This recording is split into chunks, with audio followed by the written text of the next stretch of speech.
그런데 너희 아우는 죽었다가 살아났고 내가 이뤘다가 되찾았으니 즐기며 기뻐하는 것이 마땅하다. 아멘. 우리 하나님은 아버지가 되십니다.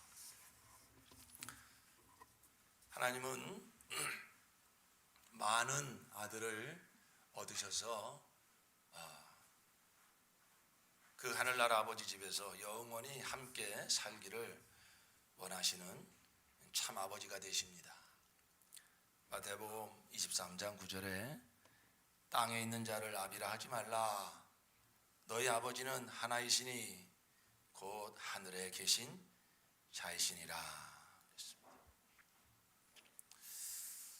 어떻게 하나님의 아버지가 되는가? 이것을 바로 성경이 우리에게 말씀해 주고 있고, 하나님의 아버지가 된 자, 그 사람들이 바로 성도요, 은혜 입은 자요, 그들은 이미 창세 전에 하나님이 택하신 자라고 성경은 말씀하고 있습니다. 우리 성도의 신앙은 하나님이 나의 아버지임을 아는 것입니다. 하나님은 나의 아버지이시다. 이것이 성도의 참 믿음이죠. 그러므로 우리 성도의 신앙생활이란 그 하나님 아버지의 심정을 알아서, 아버지 심정을 알아서 늘 아버지 품으로 돌아가는 생활, 이것이 우리 성도의 참된 신앙생활인 것입니다. 우리가 지금 구정 명절이 시작이 됐습니다.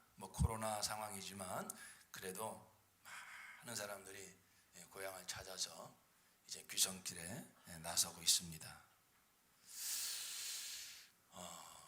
그 귀성,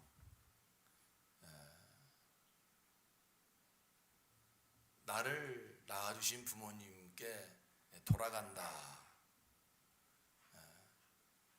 그런 의미잖아요.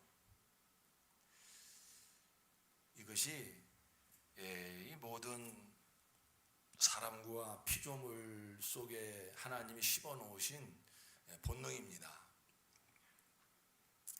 특별히 우리 사람들은 이 나이가 먹으면 어떤 그 귀성 본능, 귀향 본능이 발동을 해요.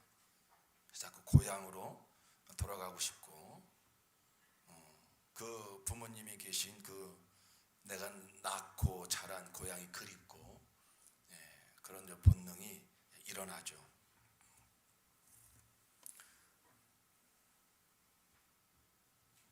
왜 그런 본능을 하나님께서 넣어 놓으셨을까요? 육체에 고향이 있듯이 우리 나 영혼의 고향, 그걸 본향이라고 그러죠.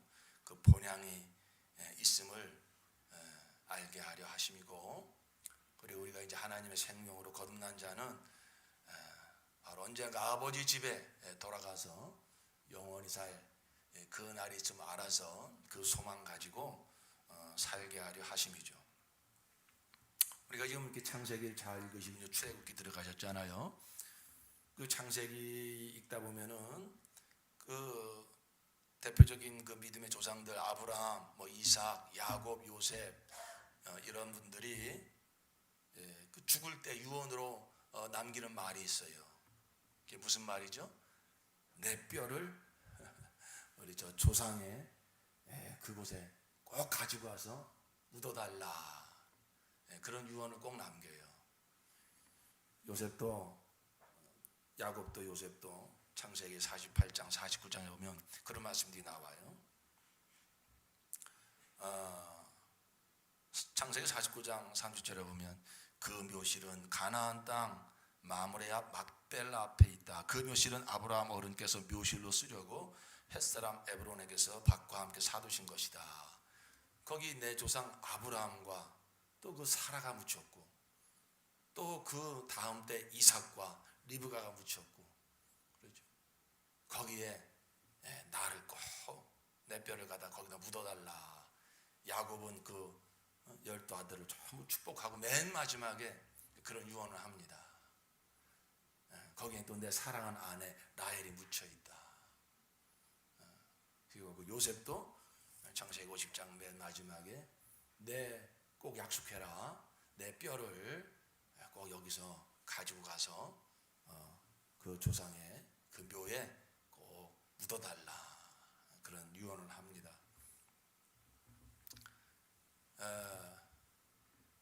바로 이와 같이 이 사람들 마음속에 그러한 귀소 본능 그게 있어요.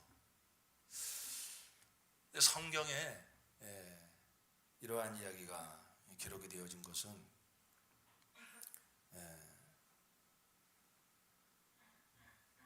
하나님의 그러한 뜻이 담겨 있는 것입니다. 그 구약의 사람들 비록 자기 뼈를 갖다가 묻어달라 이것만 보면 뭐 세상 사람들도 뭐 다 그런 생각을 하는데 이렇게 생각할지 모르지만 히브리서 11장에 가보니까 이 사람들이 궁극적으로 가지고 있었던 소망이 무엇인가를 설명해 주고 있죠. 히브리서 11장 13절 이하에 이 사람들은 다 믿음을 따라 죽었으며 약속을 받지 못하였으되 그것들을 멀리서 보고 환영하며 비록 약속을 받지 못했지만 멀리서 보고 환영했다. 그래요. 또 땅에서는 외국인과 나그네로나 증거하였으니 이같이 말하는 자들은 본향 찾는 것을 나타냄이라. 본향이라는 말이 나옵니다. 저희가 나온 바 본향을 생각하였다면 돌아갈 기회가 있었으려니와. 자기 육체를 낳아준 그곳이 그들의 궁극적인 소망이라면 돌아가면 된다 이거예요. 그러나 그것이 궁극적인 소망이 아니라는 거죠. 저희가 나온 바 본향을 생각하였다면 돌아갈 기회가 있었으려니와 저희가 이제는 더 나은 본향을 사모하니 곧 하늘에 있는 것이라. 그러므로 하나님이 저희 하나님이라 일컬음 받으심을 부끄러워 아니하시고 저희를 위하여 한 성을 예비하셨느니라. 아멘. 저희가 이와 같이 어떤 내 뼈를 꼭 조상의 묘에다가 묻어달라 이렇게 말하는 것은 그것은 하나의 상징이고 우리처럼 정확히 알지는 못했다 할지라도 그들은 멀리서 바라보는 그 소망이 있었어요. 그게 바로 더 나은 본향. 그 더 나은 본향은 이 땅에 있는 것이 아니라 어디에 있다고요? 하늘에 있는 것이라. 그렇습니다. 바로 거기 하나님께서 예비하신 저희를 위하여 한 성을 예비하셨느니라. 우리는 그 성이 바로 새 예루살렘 성이라고 하는 것을 이제 우리는 요한계시록까지 다 받았기 때문에 알게 됩니다. 그런데 구약 성도들도 그러한 소망이 있었다는 거예요. 그래서 자꾸 그들이 그 믿음의 조상 그곳에 자기 뼈를 묻고 그러므로 언젠가 이제 저 하늘나라에 들어가서 영원히 살 소망을 그들이 간직하며 살았다는 것이죠. 이것은 하나님이 넣어주신 소망이에요. 우리가 만들어낸 소망이 아니라 하나님이 넣어주신 소망이에요. 그 이야기는 뭐냐면 하나님께서 우리 사람을 지으시고 우리 사람을 아들로 삼으셔서 그 아버지 집에 들어와서 영원히 살게 하실 뜻을 가지셨다는 것이죠. 그래서 우리 하나님께서 그 자녀된 자들에게 그러한 아버지 집에 언젠가 내가 가서 영원히 살리라 이런 소망을 넣어 주신다는 것입니다. 그런 뜻을 하나님께서 이미 창세 전에 가지셨어요. 천지를 창조하고 사람을 만드시기 전에 하나님께서는 내 형상을 따라 사람을 만들고 이 사람을 내가 아들로 삼아서 이제 내가 이 아들들과 함께 이 하늘나라에서 내가 영원히 살겠다 이런 뜻을 하나님께서는 창세 전에 가지셨습니다. 그래서 에베소서 1장 5절에 보면 하나님은 그 하나님의 기뻐하시는 뜻을 따라 예수 그리스도를 통하여 우리를 하나님의 자녀로 삼으시기로 예정하신 것입니다. 이 사도 바울께서 이 구원을 영원전부터 또 그 영원 후까지 다 볼 수 있는 눈이 열려졌어요. 그래서 우리의 구원이 어디서부터 시작이 돼서 우리 가운데서 어떻게 이루어지고 있고 앞으로 어떻게 그 영광 중에 이루어질 것인가 하는 것을 쓴 성경이 에베소서입니다. 특히 에베소 1장에 아주 압축해서 기록하고 있어요. 그런데 그 하나님의 구원의 핵심이 뭐냐면 예수 그리스도를 통해서 우리를 하나님의 자녀로 삼으시는 것, 하나님의 자녀로 삼으시는 것, 이것이 하나님의 구원의 핵심입니다. 자, 그런데 우리가 이제 늘 뭐 성경을 잘 읽으시고 또 설교를 들으셔서 아시겠지만 이게 순탄하게 이루어지지 않습니다. 하나님이 그런 뜻을 가지시고 당신의 형상에 따라 사람을 만드시고, 그리고 이제 우리가 하나님의 아들이 되려면 하나님께로부터 무엇을 받아야 됩니까? 생명을 받아야죠. 그렇죠? 우리가 부모와 자녀와의 관계라고 하는 것은 부모로부터 그 부모의 생명을 받아서 태어났기 때문에 자녀가 되는 거예요. 하나님이 바로 우리 사람을 만드시고 사람을 내가 자녀 삼겠다, 아들 삼겠다라고 하는 것은 어떤 다른 그 피조물을 만들듯이 그냥 그렇게 자녀가 되는 게 아니라 하나님의 자녀가 되기 위해서는 하나님의 생명을 받아야 됩니다. 하나님의 생명을 거듭나야 자녀가 되어지는 것입니다.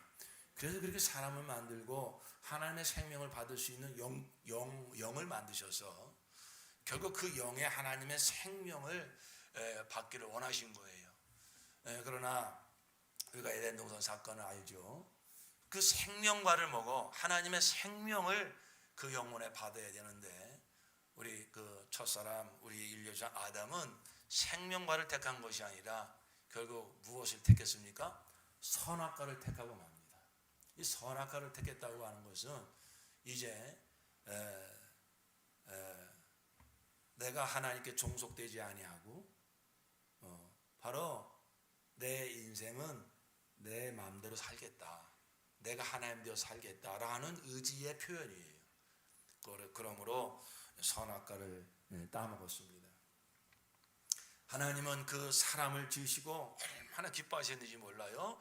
그리고 하나님의 그 뜻은 그 사람을 자녀 삼으시는 것입니다. 그래서 하나님의 생명을 주시려고 하는 것입니다. 그러나 우리 이 사람은 그러한 하나님의 사랑을 알지 못하여서 마귀의 말을 듣고 하나님의 사랑을 의심하고 불신하고 오히려 그것보다는 내가 독립해서 내 인생 내 마음대로 멋지게 좀 펼쳐보고 내 마음대로 살고 이게 행복이지 않은가. 그게 마귀의 거짓말인데 마귀는 거짓말장의 압이다 그랬거든요. 그게 그럴듯하지만 거짓말이라고요. 그런데 그만 그 마귀의 거짓말을 듣고 하나님을 대적합니다. 하나님의 등지입니다. 이 선악과를 따먹은 것은 단순한 도덕적인 죄가 아닙니다. 그것은 하나님을 부인하는 죄입니다. 자기를 만들고 모든 것을 다 마음껏 누리도록 그 사랑을 베푸시고 그리고 결국은 하나님 자신의 생명을 주어서 모든 마음을 다스리고 통치하고 영생하게 하시려는 그 하나님의 그 사랑을 외면하는 것, 더 나아가서 내가 스스로 하나님 되려고 하는 것, 그 하나님을 대적하고 하나님을 등진 것, 이것이 바로 이게 원죄예요. 그 원죄가 모든 사람에게 다 유전이 된다고요. 유전이 된다고요.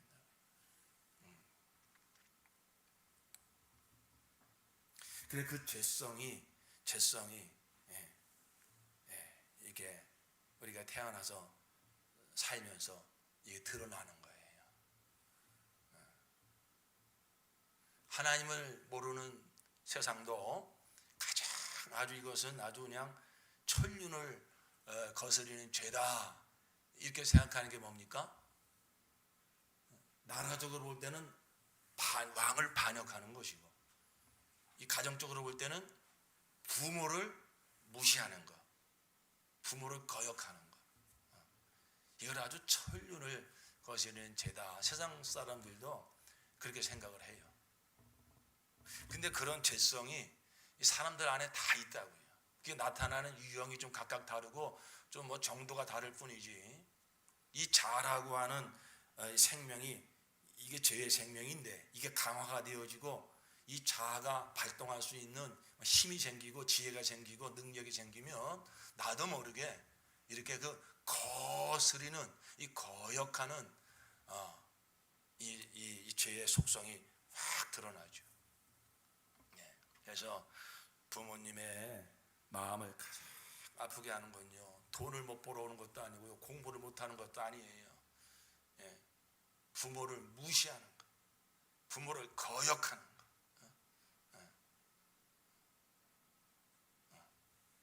당신이 뭔데 나보고 이래라 저래라 해. 만약 이렇게 자식이 부모를 만약에 거역한다면 이것보다 부모의 마음을 아프게 하는 건 없어요. 그런데 바로 그 죄성이 어디서부터 들어왔느냐? 이게 마귀로부터 우리 사람에게 들어왔다고요.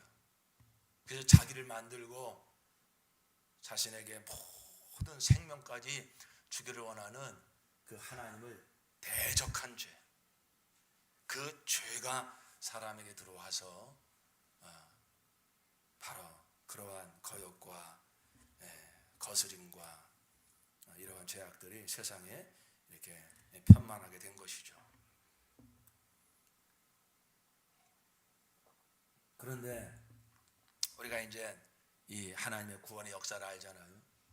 그런 인간들이 무엇이라고 시편 기자가 고백하듯이 사람이 무엇이간데, 이 사람이라는 존재가 하나님이 그렇게 사랑해서 당신의 생명까지 주시려고 만들었지만 그 사랑을 모르고 그냥 모르는 정도가 아니잖아요.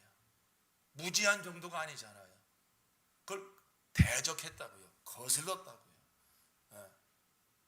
그게 바로 우리 이 죄를 지은 사람의 모습이에요. 그러한 죄인들이 뭐가 예쁜 구석이 있다고. 하나님의 사랑은 그걸 다 아시면서도 당신을 대적하고 원수 노릇하고 아주 그냥 본질상 진노의 자녀라고 성경은 말하고 있어요. 근데 그런 죄인들을 하나님께서 사랑하셔서 하나님이 이 죄인을, 이 세상을 이처럼 사랑하사 무엇을 주셨다고요? 독생자를 내어주셨다고요. 이건 말이 안 되는 거잖아요. 왜냐면 정신 나간 사람이나 뭐 하는 행동이잖아요. 아니, 네? 자기 집안을 다 아주 패가 망신시키고 말이죠. 사기쳐가지고 재산을 다 빼앗아가고 말이죠. 그런 사람이, 이웃 사람이 그랬는데 이 사람이 예를 들어서 간암에 걸려가지고 죽게 생겼는데 하나밖에 없는 자기 독자를 말이죠. 그 자기 아들을 죽여가지고 그 간을 그 사람한테 이식시켜가지고 그 사람을 살려냈다. 만약에 세상에 그런 일이 있다면 이게 무슨 말이 되는 이야기냐 이거예요. 정말 미치지 않고서야 어떻게 그런 일을 할 수 있겠냐 이거예요. 근데 그게 하나님의 사랑이라고요. 히브리서 2장 9절에 보면 오직 우리가 천사들보다 잠깐 동안 못하게 하심을 입은 자 곧 죽음의 고난 받으심을 인하여 영광과 존귀로 관쓰신 예수를 보니 이를 행하심은 하나님의 은혜로 말미암아 모든 사람을 위하여 죽음을 맛보려 하심이라.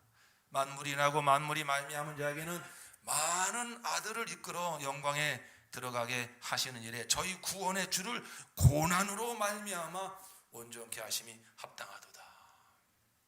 이렇게 죄를 짓고 하나님을 등지고 난 독립해서 살겠다고 이렇게 그래서 하나님의 영광을 드러내며 살아야 될 우리 사람들 말이죠. 행하는 모든 일들이 다 우상을 섬기고 먹고 마시는 거 우상 섬기고 자기가 우상이 되고 썩어 없어질 것 앞에 무릎 꿇고 로마서 1장에 말씀하는 것처럼 그런 사람들을 위해서 하나님께서 독생자를 내어주시고 그 모든 죄값을 그 아들에게 다 담당케 하셔서 그를 믿는 자마다 모든 죄 사함 받게 하시고 그리고 그 아들의 생명 부활의 생명으로 다만 믿음으로 그 예수의 죽음과 부활을 내가 경험하여 옛사람을 죽고 새사람으로 거듭나 하나님의 자녀가 되게 하신 것, 이것이 하나님의 사랑이요 하나님의 구원의 역사인 줄로 믿습니다. 우리가 이 하나님의 사랑을 좀 알려면 내가 하나님의 사랑을 받아서 하나님의 자녀로 거듭나기 이전에 나의 신분은 어떠했는가, 나의 상태는 어떠했는가를 좀 알아야 돼요. 우리가 하나님의 사랑받을 만한 그 건덕지가 하나도 없었다고요. 아니 사랑을 받을 만한 건덕지가 없는 정도가 아니라 하나님한테 막 주먹질하고요, 하나님을 대적하고요, 하나님의 영광을 드러내기는 그냥 전부 아주 마귀 영광, 세상 우상, 자아 우상 앞에 전부 무릎 꿇고 이렇게 살던 사람들이었다고요. 에베소서 2장 1절에 말씀하고 있잖아요. 너희의 허물과 죄로 죽었던 너희를 살리셨도다. 그때 너희가 그 가운데서 행하여 이 세상 풍속을 쫓고 공중의 권세 잡은 자를 따랐으니 곧 지금 불순종의 아들들 가운데서 역사하는 영이라. 전에는 우리도 다 그 가운데서 우리 육체의 욕심을 따라 지내며 육체와 마음에 원하는 것을 하여 다른 이들과 같이 본질상 무슨 자녀라고요? 진노의 자녀였더니. 우리가 하나님께로부터 받을 건 사랑이 아니라 진노밖에 없다는 거예요. 왜? 행한 게 죄밖에 없으니까. 그 거룩하신 하나님한테 받을 것은 공의의 심판, 진노밖에 없었다는 것입니다. 로마서 5장 8절에 우리가 아직 죄인 되었을 때에 하나님도 알지 못하고 예수도 알지 못하고 십자가 사건도 알지 못하고 죄인 되었을 때에 그리스도께서 우리를 위하여 죽으심으로 하나님께서 우리에게 대한 자기의 사랑을 확증하셨느니라. 그러면 이제 우리가 그 피를 인하여 의롭다 하심 얻었은즉 더욱 그로 말미암아 진노하심에서 구원을 얻을 것이니 곧 우리가 원수 되었을 때에 그 아들의 죽으심으로 말미암아 하나님으로 더불어 화목되었은즉 화목된 자로서는 더욱 그의 살아심을 인하여 구원을 얻을 것이니라. 우리가 하나님의 구원 받기 전에 우리의 그 상태, 우리의 신분, 우리의 소속은요 본질상 진노의 자녀고요, 죄인이고요, 하나님의 원수라고요. 원수. 행하는 모든 게 다 어쩌면 그렇게 하나님 아주 가슴을 찌르고 하나님 이름에 모욕을 가하고 하나님의 영광에 먹칠을 하는 그런 짓만 하고 살았다고요. 그게 그런 줄도 모르고 살았죠. 그런데 하나님 알고 보니 내가 그런 사람이었다고요. 근데 그런 사람을, 이 사람이 무엇이 간데, 아니 그런 인자가 무엇이 간데 하나님이 도대체 사랑하시냐 이거죠. 영적으로 보면 요한복음 8장 44절에 보니까 너희는 너희 아비 마귀에게서 났으니 너희 아비의 욕심을 너희도 행하고자 하느니라. 영적으로 보니까 우리는 어디에 속했던 자냐? 마귀에 속한 자. 그래서 마귀 욕심을 행하려고 하는 자. 아주 내가 우상, 내가 하나님, 내가 이러면서 하나님의 원수 노릇하며 살던 자들이었다 하는 것이죠. 그런데 하나님은 이런 죄인들을 위해서 독생자를 내어주셔서 십자가에 그 아들을 매다시고 나는 너희를 사랑한다. 나는 아주 내 가슴을 찌르고 아주 내 이름에 가진 모독과 먹칠을 다 했지만 그러나 나는 너를 사랑한다. 나는 너를 사랑해서 내가 너를 내 아들 삼기를 원한다. 그러려니 바로 내 죄를 먼저 사하기 위해서 내 모든 죄를 내 아들에게 다 담당케 하고 내 아들을 죽여서 내 아들을 십자가에 달아 죽여서 내 모든 죄가 거기서 다 사하여지게 하고 내 아들을 십자가에 달려 죽여서 바로 마귀에 속한 너 옛사람, 아무리 하나님 아들 되고 싶어도 그렇게 될 수 없었던 그 옛사람, 그 아들의 죽으심과 합하여 장사 지낸 바 되게 하시고, 그리고 이제는 아들과 함께 죽었으니 아들과 함께 부활한 자가 되게 하셔서 그 아들의 부활의 생명으로 우리의 영혼이 거듭나서 하나님의 자녀가 되게 하신 것입니다. 이게 복음이에요. 이게 우리 기독교 복음이에요. 그러니까 우리 기독교 복음은요, 어떤 도덕적으로 윤리적으로 설명하려면 이거 설명이 안 되는 거예요. 어떤 뭐 종교적인 어떤 그 의식과 무슨 뭐 그 교리로 풀어내려면 이거 풀어낼 수가 없어요. 말이 안 되는 이 하나님의 이 사랑이죠.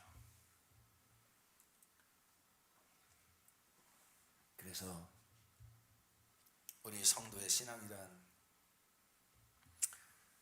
말도 안 되지만 그냥 이 하나님의 사랑을 받아들이는 거예요. 하나님 왜 날 사랑하셨습니까? 내가 나를 알고 보니 하나님을 모를 때는 꽤 괜찮은 사람인 줄 알았고 그냥 세상 그렇게 사는 게 인생인 줄 알았는데, 하나님을 알고 하나님의 창조 목적을 알고 사람의 창조 목적을 알고 하나님의 뜻을 알고 보니 내가 행한 모든 일이 너무 더럽고 너무 추하고 하나님 전부 가슴에 못 박는 짓만 하며 살았고 하나님이 어디 있냐고 이러면서 하나님 부인하며 살았고 하나님의 뜻과는 정반대의 길을 걸어가며 살았고 그것이 또 의인 줄 알았고 그것이 그냥 인생인 줄 알았고 이렇게 무지하고 이렇게 교만한 나라는 존재가 알고 보니 하나님의 사랑은커녕 심판받아 마땅한데 지옥가 마땅한데 어째야 하나님은 나 같은 사람을 사랑하셨습니까? 사랑은 여기 있나니 너희가 하나님을 사랑한 것이 아니라 하나님이 너희를 사랑하사 그 독생자를 화목제물로 내어주셨음이니라. 하나님이 나를 사랑한 근거는요, 나에게는 눈꼽만치도 없어요. 그건 그냥 하나님의 사랑이라고 밖에는 설명할 수 없는 그건 하나님의 사랑, 이렇게 밖에는 내가 구원받고 하나님의 자녀가 된 것을 설명할 다른 길이 없어요.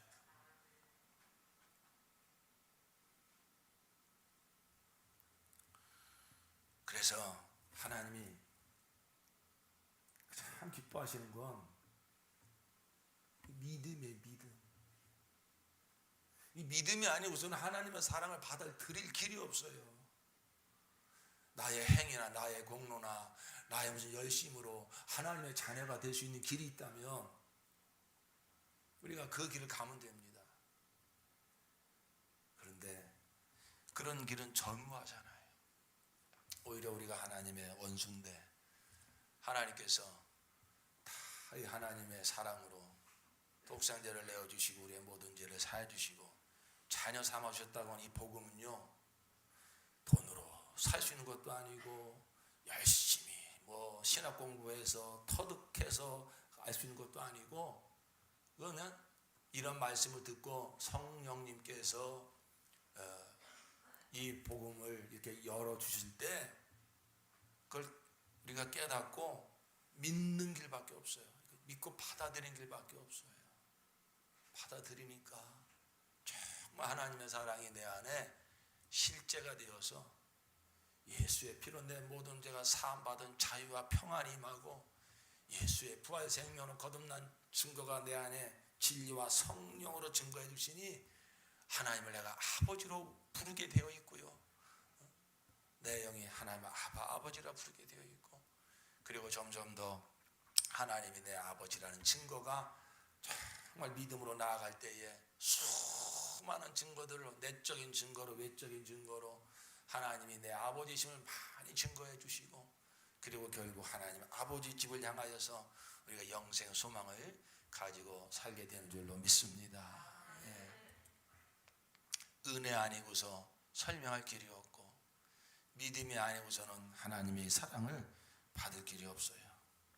사랑하는 성도 여러분, 정말 우리는 아무 공로 없지만 하나님께서 창세전에 예수 그리스도 안에서 우리를 자기의 아들 되게 하시려고 예정하셨기에 우리가 원수 노릇하며 번지상 진노의 자녀의 삶을 살았음에도 불구하고 하나님께서 우리를 찾아와 주시어서 이 복음을 듣게 하시고, 그 십자가 앞에 내가 죄인임을 고백하게 하시고, 예수를 하나님의 아들과 그리스도로 영접하여 하나님의 자녀로 우리를 거듭나게 하신 줄로 믿습니다.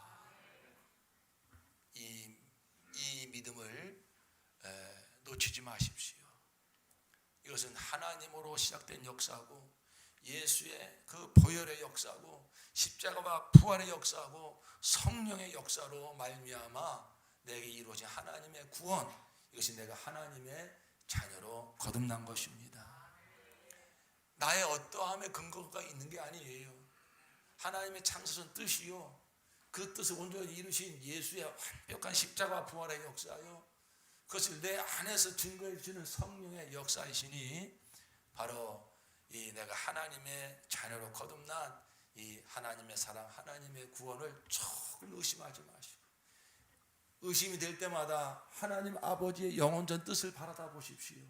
의심이 될 때마다 내가 죄인 되었을 때, 원수 되었을 때, 나는 당신을 알지도 못했을 때 나를 아셔서 십자가에 피 흘려 죽으셔서 내 모든 죄를 사하시고 부활 생명을 나를 거듭나게 하시는 예수를 바라보시기 바랍니다. 마귀는 자꾸만 네가 무슨 하나님의 자녀냐고, 네가 무슨 하나님의 아들이냐고 자꾸만 내 행위를 바라보게 만들고 시선을 자꾸 나에게 돌리게 만듭니다. 그러면 속는 것입니다. 나의 어떠한 것 상관없이, 그래 마귀야, 내가 이렇게 넘어지고 부족하고 연약함이 많지만 나는 하나님의 사랑을 믿는다. 하나님은 창조한 나를 택하셔서 예수 그리스도의 피로 내 모든 죄를 사하여 주시고, 나는 예수의 부활 생명으로 나는 거듭난 하나님의 자녀다. 하나님이 그렇게 말씀하셨고, 예수께서 그 구원을 이루셨고, 진리의 말씀이 증거해 주고 계시고, 성령님이 내 안에 와서 증거하고 계신다. 바로 이와 같이 우리가 내 믿음의 주요, 내 믿음의 완성자이신 예수를 바라보시면서 하나님의 이 정말로 자녀된 이 거룩한 신분을 날마다 믿음으로 찬양하시고 선포하시기를 바랍니다. 아멘. 우리가 이 믿음 위에 서서 우리가 날마다 살아가야 될 것은 무엇이냐면, 이제 그 아버지의 심정을 아셔야 돼요. 이제 하나님이 내 아버지가 되셨으면, 하나님 내 아버지시니까 좀 기쁘다. 내가 언제 죽어도 이제 아버지 집에 가서 영생하겠지. 그런 어린아이 수준에만 있으면 안 됩니다. 우리 승환이가 어린이집 다닐 때 어버이날 우선 그림을 그리고 뭐 이렇게 큰 이런 A4 용지에 뭘 써왔어요. 거기 아빠 얼굴, 뭐 제목이 뭐더라? 아빠인가? 뭐 아빠. 그래서 막 얼굴을 막 그냥 큰지막하게 그리고 수염도 그리고, 그리고 그 옆에다 나는 아빠가 좋아요. 장난감도 사주시고요, 먹을 것도 사주시고요. 난 아빠가 좋아요. 얼마나 사랑스럽습니까? 얼마나 귀엽습니까? 응? 네, 지금 이제 고등학교 들어가는데, 고등학교 들어가서도 어버이날 나는 아빠가 좋아요. 장난감도 사주시고 이러면 에이구 이놈아. 아빠의 사랑을 겨우 그 수준에서만 알고 있냐 이거.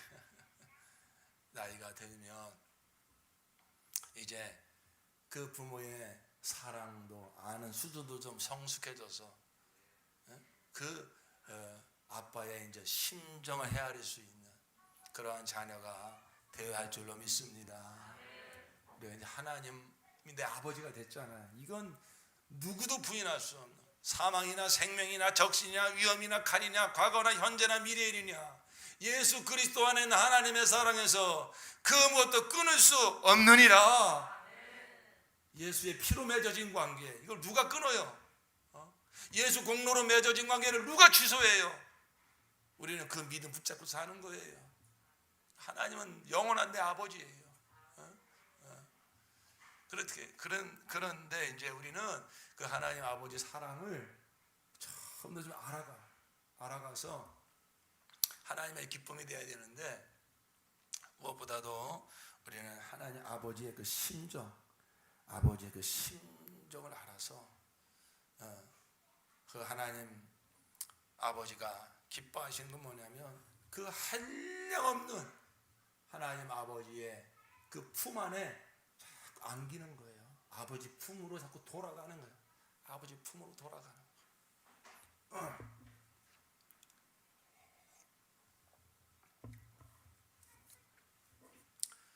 지난주에도 말씀드렸지만 하나님을 우리가 기쁘시기 위해서, 이제 아버지를 기쁘시게 하기 위해서 내가 열심히 밭에 나가 일을 해서 추수를 많이 해서 곡간에 많이 쌓아둬야 아버지가 기뻐하지 않습니까? 맞아요. 궁극적으로는 그런 사역을 해야 돼요. 그래서 그런 열매를 아버지께 드려야 돼요.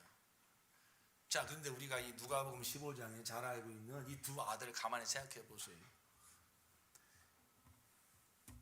집을 나간 적이 한 번도 없는 이 첫째 아들은 얼마나 열심히 일했겠습니까? 얼마나 정말로 많은 수확을 거둬들여 가지고 그 창고에 가을마다 가을 거지를 해가지고 얼마나 열심히 쌓아뒀겠습니까? 그러나 그 아들의 이러한 삶은, 아들의 행위는 아버지의 기쁨이 되지 못하고 있습니다.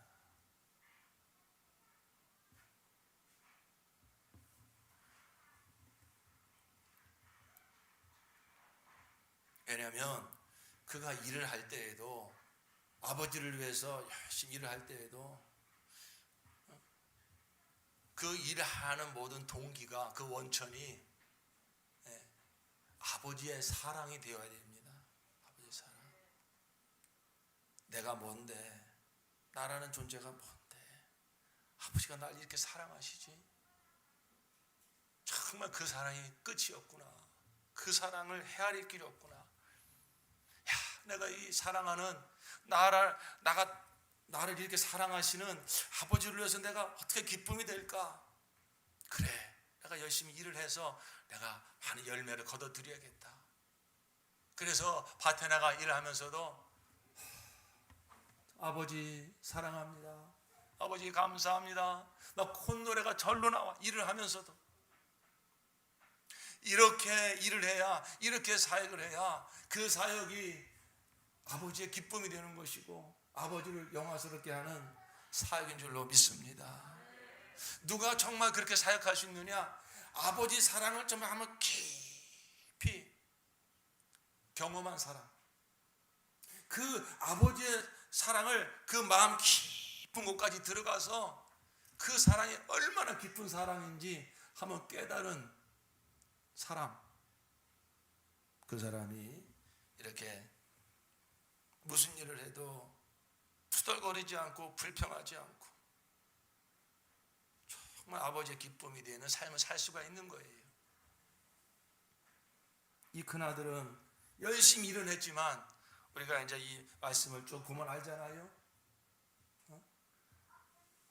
어느 날 밖에서 일을 하고 돌아오는데 무슨 막 그냥 고기 냄새가 나고 막 풍악 소리가 나고 그래가지고 이게 무슨 일이냐 물어보니까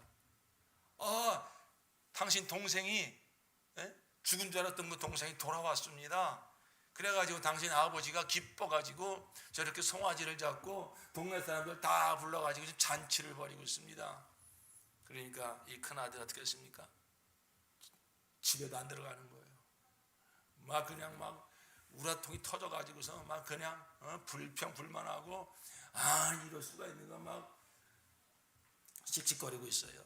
그 얘기를 듣고 아버지가 또 근심돼서 나와가지고 아들아 너 왜 그러냐? 아버지 도대체 이게 뭐 하는 겁니까?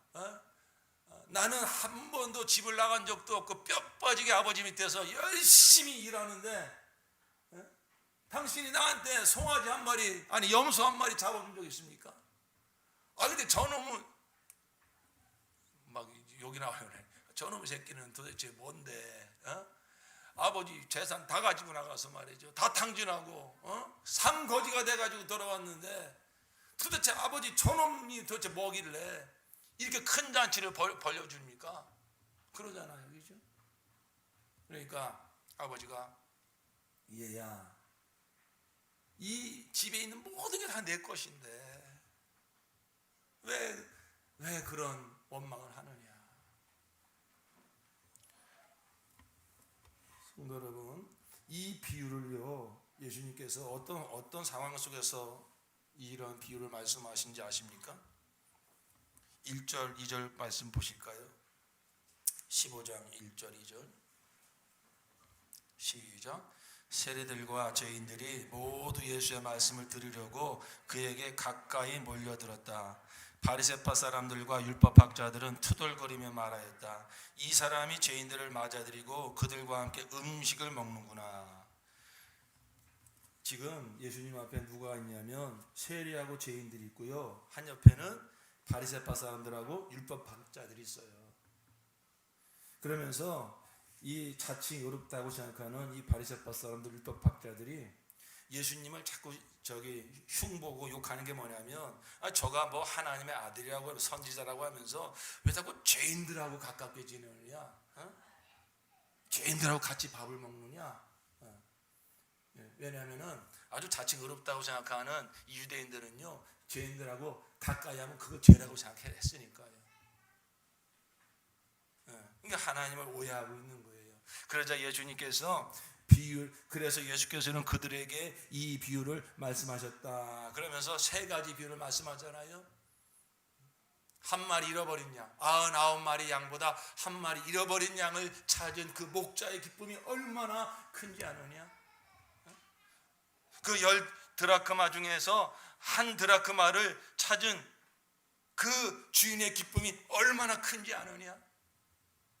그 집 나간 탕자가 돌아왔을 때 그 아버지의 기쁨이 얼마나 큰지 아느냐? 바로 그거예요.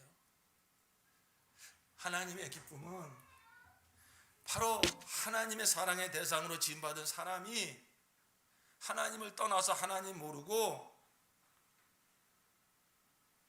그 살아가는 삶, 그게 얼마나 정말로 하나님을 아프게 하고 하나님의 뜻을 어긋나는 삶인지.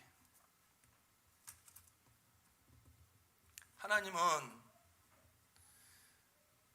우리 사람에게 당신의 모든 지혜와 영광을 다 주셔서 그것으로 만물을 통치하며 살게 하시고 하나님의 행복으로 행복하며 살게 하시고 하나님의 그 생명을 받아서 영생하기를 원하시는 분입니다. 하나님으로 말미암지 않는 건 그건 다 거짓이에요. 하나님으로부터 오지 않는 어떠한 행복도 어떠한 기쁨도 어떠한 부유함도 다 나중에는 썩어지는 것이고 쇠하여지는 것이고 그건 우리에게 참된 기쁨과 평안을 줄 수가 없어요. 하나님은 우리 사람의 모든 것이 되기를 원하시는 것입니다.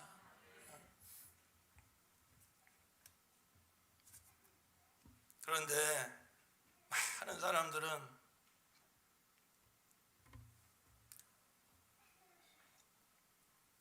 하나님 없이도 살 수 있다고 그렇게 생각들을 하며 살아요.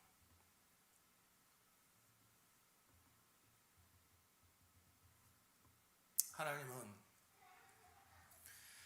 이렇게 하나님을 대적하고 하나님을 등지고 사는 사람들을 사랑하시되 그 당신의 사랑을 알기를 원하는 거예요. 근데 그 사랑을 우리가 언제 아느냐면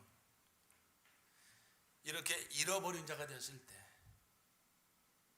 이 잃어버린 한 마리 양처럼 아유 나는 내 목자가 하라는 대로 하기 싫어, 나는 내 마음대로 살 거야, 각기 제 길로 가서 처음에는 막 자유하죠. 이 죄의 생명은 이 독립생명이 독립적으로 살려는 생명이거든요. 구속받는 거 싫어해요. 그래가지고서 저 혼자 막 우리를 뛰쳐나가가지고서 산으로 들로 막 뛰어댕기는 거예요. 처음에는 기쁘고 좋았을 겁니다. 그런데 저녁이 날이 저물고 어두어둑해지면서 어떻게 됩니까? 점점 무서워져요. 그리고 이제 어느 숲풀에 갇혀가지고서 말이죠, 이제 사나운 짐승의 이제 먹이가 되기 일보 직전입니다.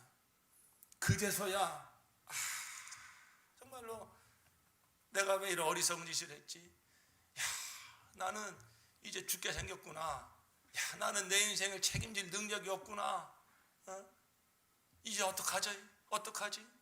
이렇게 내가 왜 내 주인을 떠났을까? 왜 내가 내 마음대로 살려고 그랬을까? 그러면서 후회하고 가슴을 치고 그제서야 그 목자를 찾는 그 어린 양. 집 나간 탕자 처음엔 좋았죠. 아마 집을 있는 곳을 향해서는 정말 고개도 안 들렸을 거예요. 왜? 오해했으니까. 아버지를 오해했으니까. 아버지는 나를 그냥 부려먹고 종처럼 부려먹고 그래가지고 막 욕을 했을 것입니다. 그러나 그 탕자가 결국은 가진 재산 다 날려버리고 이제는 한없이 낮아졌을 때, 내가 왜 아버지 집을 떠났을까? 정말 나는 이제 내 인생은 이제 죽게 생겼구나. 내가 왜 이렇게 처량한 신세가 됐을까?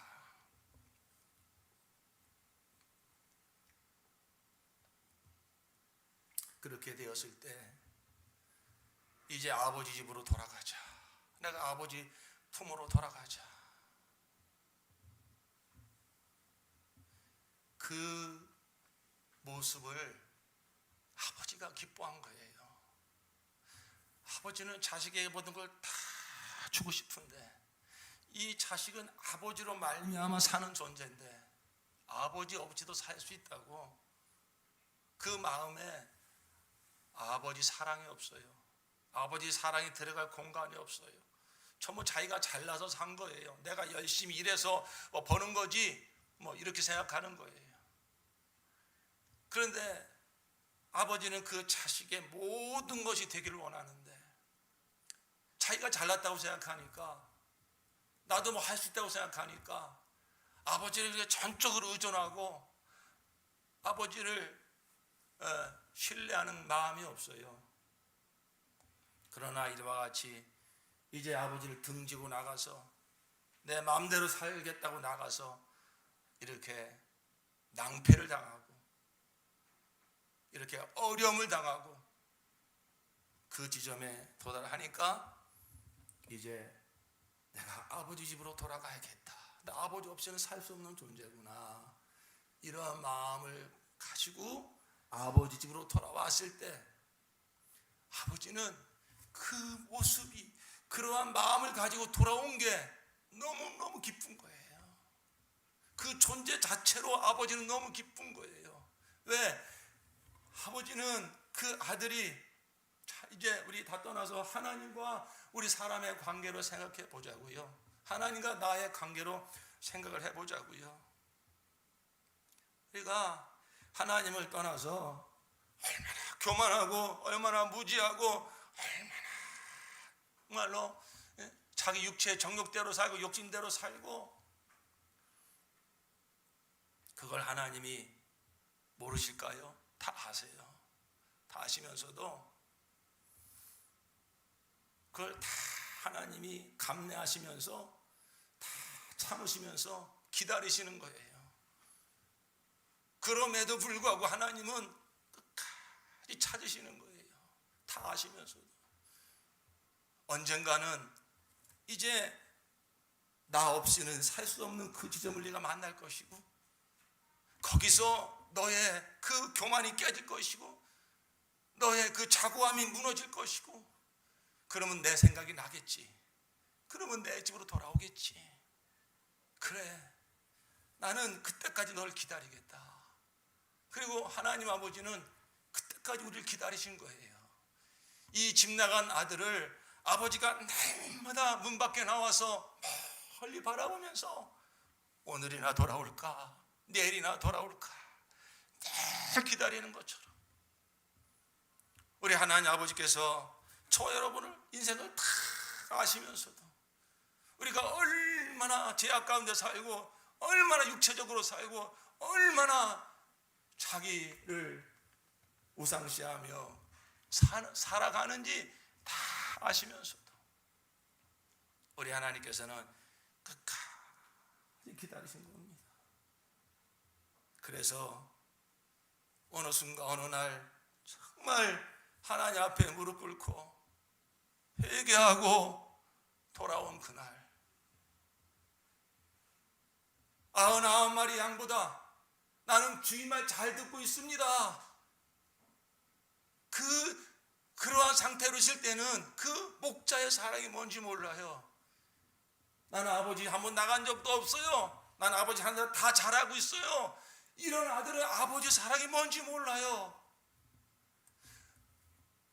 우리는 다 하나님을 등진 자라고요.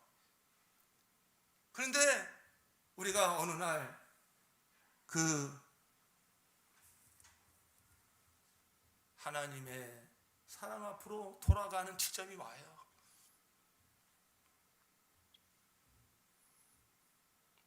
하나님 아버지가 원하시는 것은 바로 그거예요. 나 이제 돈 있으면 살 줄 알았는데, 나를 사랑하는 남편이 있으면 내 인생 행복할 줄 알았는데, 내가 세상에 뭐 명예 있으면 살 줄 알았는데 그게 아니군요. 나는 하나님 없이는 살 수 없습니다. 하나님 없이 살 수 없습니다. 그게 어떤 건강의 문제가 되었건, 물질의 문제가 되었건, 자식의 문제가 되었건, 어떤 일을 만나든지 그게 다 하나님의 섭리예요. 하나님이 창세전 저와 여러분을 택하셨기에, 자녀로 삼으시려고 택하셨기에, 그래서 독생자 예수를 주셔서 그 모든 죄를 다 담당케 하시고, 예수 부활 생명으로 거듭날 수 있도록 그 예수 안에서 우리가 구원받고 아들 될 수 있는 길을 다 열어놓으셨기에, 그 예수를 십자가에 못 박아놓고 날마다 우리를 부르신 거라고요. 내가 할 건 아무것도 없다. 내가 내 아들 예수 안에서 내가 지은 모든 죄 다 사하였어. 그 내 아들을 십자가에 못 박아 흘린 그 피로 내 모든 죄값을 다 치르게 했어. 그러면 내 아들을 죽은 자 가운데 살려서 이제 내가 이 사랑만 받아들이면 내 모든 죄 사함 받고, 너 옛사람 다 십자가로 장사 지내고 이 사랑만 받아들이면 네가 이제는 예수의 부활 생명으로 거듭나서 내 자녀가 되는 거야. 우리 하나님 아버지께서 그 사랑으로 우리를 부르셨다고요. 늘 기다리셨다고요. 근데 우리가 이 아버지 사랑을 몰라서 내 고집대로 살고 교만하게 사니까 마음이 아프시지만, 하나님은 강제적으로 우리를 로봇처럼 움직이시는 분이 아니기 때문에 마음이 아프시지만, 재산 내놓으시오, 내 마음대로 살겠소, 마음이 아프지만 그 재산을 줘서 내보내는 아버지의 심정이 어떻겠습니까? 하나님이 어디 있냐고, 내가 열심히 일해서 내 인생 내가 행복하게 살아보겠다고. 너는 내가 택한 자인데, 내가 너를 위해서 내 독생자를 내놓고 십자가 부활의 구원의 역사를 이뤄놨는데 이 사랑을 네가 받아들이지 않고 네가 네 멋대로도 살겠다고 그러는구나. 그래, 내 가슴이 아프지만 그래, 한번 살아봐라. 어느 날 나 없이는 살 수 없다고 고백하고 돌아올 때가 있겠지. 그리고 하나님께서는 우리 인생을 그렇게 가슴 아프지만 내 갈 길로 가겠다고 하는 것을 허락하셨다고요. 그러다가 어느 지점에서 무너졌잖아요. 그러다가 어느 지점에서 무릎 꿇었잖아요. 정말로 몰골이야 말이 아니죠. 잘할 거 아무것도 없죠. 그러나 그 지점에서 무릎 꿇고 하나님, 정말 내가 하나님께 돌아갑니다. 거기서 예수 이름 찾고 거기서 내가 하나님 사랑으로 돌아오게 된 거잖아요. 돌아올 때 우리가 양심이 있어서 아이고 내가 어떻게 하나님 사랑을 받을 자격이 있나, 이렇게 교만하고 이렇게 못돼 먹은 놈이 무슨 하나님의 자녀가 받아달라고, 내가 하나님 믿겠다고 내가 어떻게 그럴 만한 자격이 있나. 그런데 그때 성령이 역사하신 거예요. 성령이 막 힘을 주신 거예요. 그래도 내가 살 길은 하나님께 돌아가는 길밖에 없지. 그래도 나를 사랑하시는 분은 하나님밖에 없지. 그래가지고선 정말 하나님 앞으로 돌아왔을 때 하나님께서 어떻게 하셨습니까? 아무것도 따지지도 않고 묻지도 않으셨잖아요. 이 아버지처럼 달려가지고 죽었던 내 아들이 돌아왔구나, 목을 끌어안고 입을 맞추고 끌어안아 준 것처럼, 이게 하나님 아버지의 사랑입니다. 이게 하나님 아버지의 품입니다. 아버지의 품은 예수 십자가예요. 우리가 그 아버지의 품에 얼마나 못질을 많이 했습니까? 나를 사랑하는 아버지 사랑을 의심하고 불신해서 얼마나 우리가 상처를 냈습니까? 우리 하나님 아버지, 바로 아버지의 그 품이 나타난 게 예수 십자가라고요. 예수를 십자가에 못 박은 게 로마 군병이 아니고 나의 죄요, 나의 교만이요, 나의 추악한 죄요, 나의 못된 모든 그런 죄악이죠. 그런데 바로 우리 하나님 아버지는 당신을 향하여 못질하고 그걸 다 품으시고, 그리고 그 사랑의 품으로 언젠가 돌아온 우리를 와라 끌어안아 주신 거예요. 사랑하는 성도 여러분, 아직도 하나님 아버지 사랑을 의심하고 불신하고 있는 분들이 계십니까?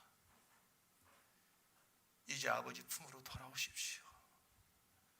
아버지 마음을 더 이상 아프게 하지 마시고, 나의 참 아버지는 하나님이십니다. 하나님이 나의 아버지가 되시려고 독생자 예수를 이 세상에 보내셔서 이것이 너를 향한 내 사랑이라고, 너를 품기 위한 나의 품이라고 십자가에서 양팔을 벌리셨어요. 우리는 그를 향하여 사정없이 침을 뱉고 욕을 하고 갈대로 머리를 내리치고 못을 받고 창을 찔렀어요. 그게 우리의 죄라고요. 그러나 하나님 아버지는 그래도 난 널 사랑한다. 너는 나의 원수 노릇하고 너는 번제장 진노의 자녀고 마귀의 자녀로 태어나서 이렇게 하지만, 그러나 나는 너를 택했어. 나는 너를 사랑해. 나는 너를 내 아들, 나는 삼을 거야. 언젠가 이 사랑을 내가 알 날이 오겠지. 그러면서 두 팔 벌리고 십자가에 피로 죽으신 거예요.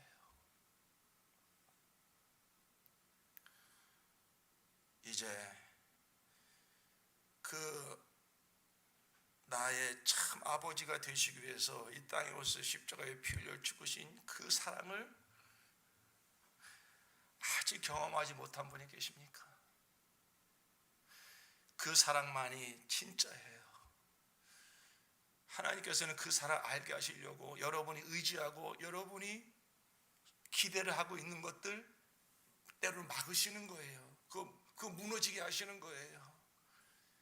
그래서 나는 하나님 없이는 살 수 없는 존재입니다 하고 아버지 품으로 돌아오게 하시는 것입니다. 더 이상 고집 피우지 마시고, 더 이상 버티지 마시고, 우리가 잘난 모습 하나님 원하는 게 아니에요. 하나님 원하신 그거 하나라고요. 하나님 없이 나 살 수 없는 존재입니다. 상 거짓골이 돼도 괜찮아요. 하나님은 그 사랑을 없이 살 수 없다고 돌아오는 그 모습을 하나님 원하시는 거예요. 그렇게 돌아오기만 하면 그 이후로 살아갈 수 있는 모든 것을 하나님이 다 예비해 놓으셨어요. 걱정할 거 없어요. 그 하나님의 사랑의 품 안으로 들어오기만 하면 그 이후에 우리가 살아갈 모든 것을, 먹고 있고 마시는 건 신경 쓸 것도 없어요. 우리가 이제 살아가는 사명도 우리가 하나님의 영광 돌리고 길도 다 예비해 놓으시고 그 사랑에 힘입어 다 살아가게 하시는 거예요. 하나님의 사랑받고 거듭난 성도님들, 그 이후로도 마찬가지예요. 그 이후로도 우리는 계속 아버지 품 안에서 떠나시면 안 돼요. 예수님의 십자가 사랑에서 떠나시면 안 돼요. 그 항상 거기서부터 시작하십시오. 그 사랑에 힘입어서 우리가 모든 또 삶을 살아갈 때에 그 하나님의 사랑이 이제 우리를 통해서 이 세상 가운데 드러나게 되는 것입니다.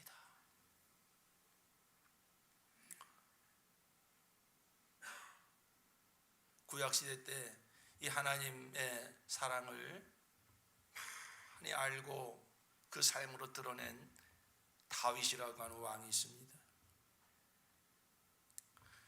그 왕의 아들 중에 압살롬이라는 왕이 있는데, 압살롬의 아들이 있는데, 이 압살롬은 그 아버지에게 얼마나 상처를 줬는지 몰라요. 자기가 왕이 되겠다고 그 아버지 다윗을 대적했어요. 반역을 일으켰어요.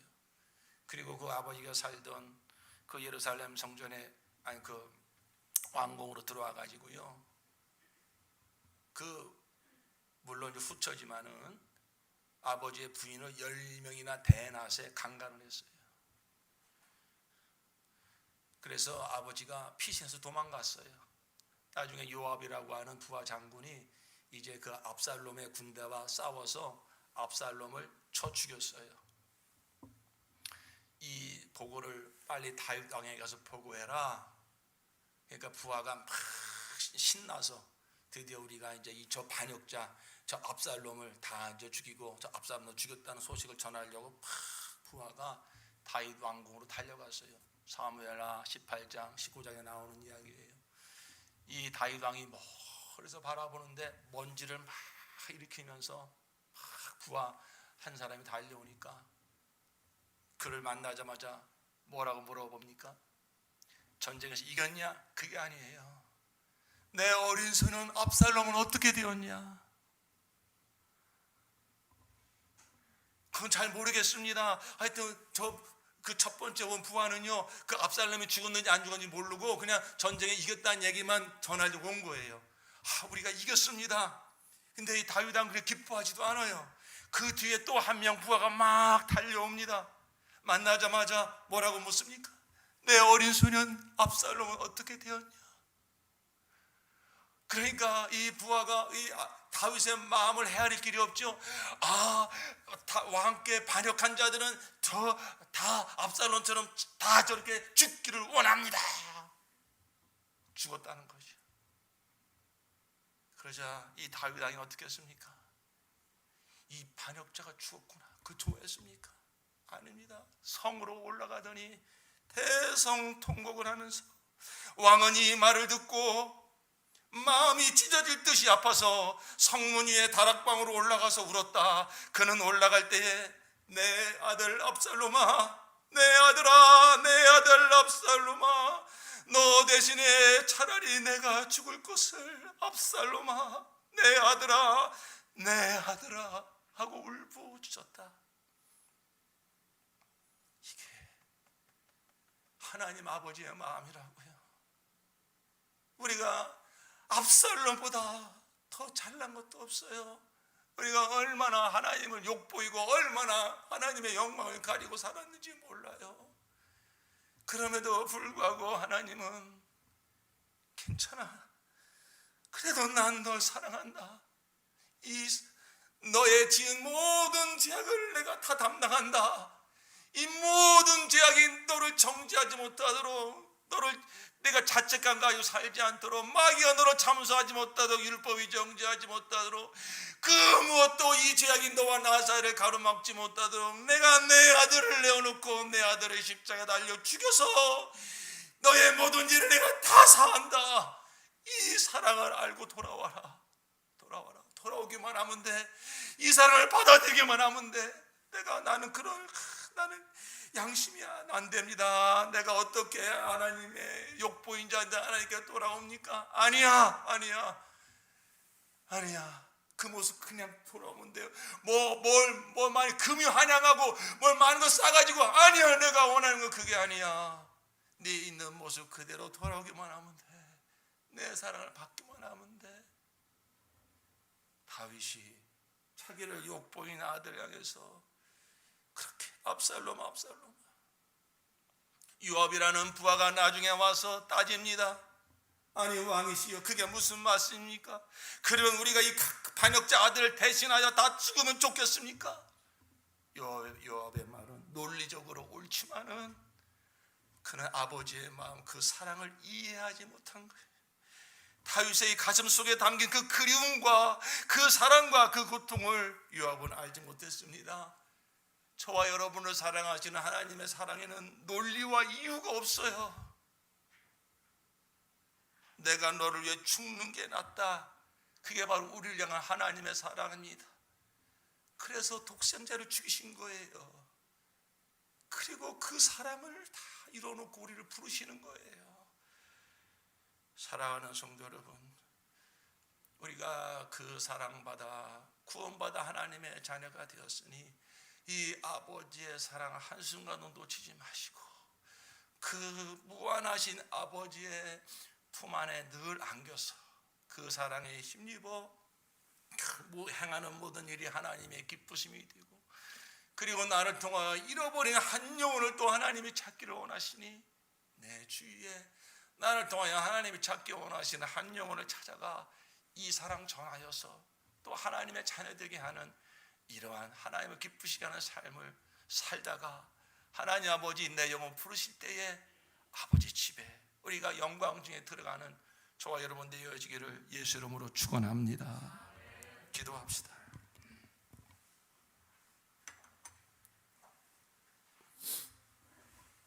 하나님 아버지가 원하시는 것은 이 사랑 믿는 거예요. 마귀는 그 사랑을 자꾸 의심하고 불신하게 만듭니다. 하나님의 존재도 부인하게 만들고요. 하나님의 사랑, 십자가 사랑을 자꾸 의심하게 만들고요. 이게 복음의 핵심인데 이걸 이상한 복음으로 다 변질시켜 놓고요.